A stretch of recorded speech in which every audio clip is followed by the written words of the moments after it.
It seems a story we did earlier this week about a Caldwell police officer being exposed to fentanyl during an arrest has touched a nerve, which isn't what we were trying to do. We were trying to touch on and clear up what has become muddy waters for first responders. This idea that someone can overdose from just touching fentanyl. Caldwell PD put out a press release Monday night saying one of their officers did just that. In fact, have a physical reaction, going as far to say as he saved his own life after overdosing. So we looked into it. Actually, Joe Paris looked into it. And today, we're kind of addressing it again because of the response that we've seen to this and, very frankly, the lack of response. That's why we had to do this story. Yeah, and to be very clear here, we want to just first and foremost say that the health and safety of our officers in our community, those are front and center of mind, and we're not saying that nothing happened to this officer. He very clearly had a medical situation that was very serious, and we're happy that there's a happy ending to this story. But to be clear, we didn't start out on this story with the intent to attack law enforcement in Idaho or anywhere, nor was the intent to downplay the officer's reaction to something that he was clearly experiencing while on duty and driving a patrol car.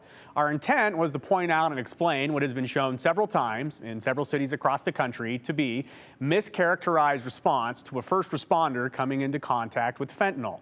So the press release from Caldwell Police on Monday evening, it stated, quote, "The officer began to experience dramatic symptoms related to a fentanyl exposure, including the initial stages of losing consciousness." Even the chief of police in Caldwell added, quote, "Not only did he save his own life, but he saved the suspect's life too by stopping the car when beginning to lose consciousness after overdosing." Well, we immediately thought about how that chain of events didn't add up based on several stories that KTVB has done, we've done as a team on the topic. And we weren't the only people to notice this. Several people on social media quickly pointed this out too. So the next day, we looked into it. An agency makes a claim, experts on the topic question it and labels it misinformation, and we try to separate the fact from fiction. So we did our extensive research, we found an expert to talk about this, and who told us that this likely wasn't a fentanyl overdose, but totally said something clearly happened. And we did try to ask Caldwell PD about it, but they didn't offer anyone to speak with us yet. So then yesterday, Caldwell Police posted a message on social media with a lot of references to the story we did here on the 208 on Tuesday. But most importantly, saying in the press release, quote, "The Caldwell Police Department remains firm in its summary of the facts from April 24th, that the officer found fentanyl on a shoplifting suspect. Within 20 minutes, he began to feel some types of symptoms, possible fentanyl exposure, pulled himself over, and got himself Narcan."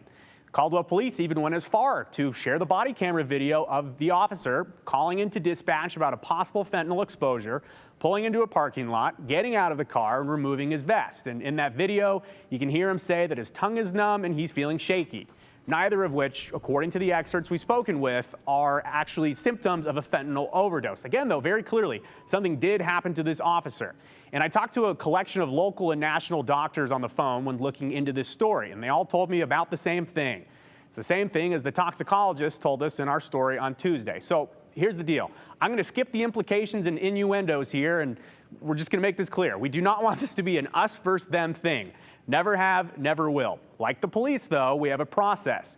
Claims were made, inconsistencies were pointed out by many on our team and informed members of the public, and we had a national expert dispute what he calls misinformation claims, and we detailed all the insights. So the research on fentanyl is out there. It is consistent. It is a very dangerous and serious drug that people overdose on daily.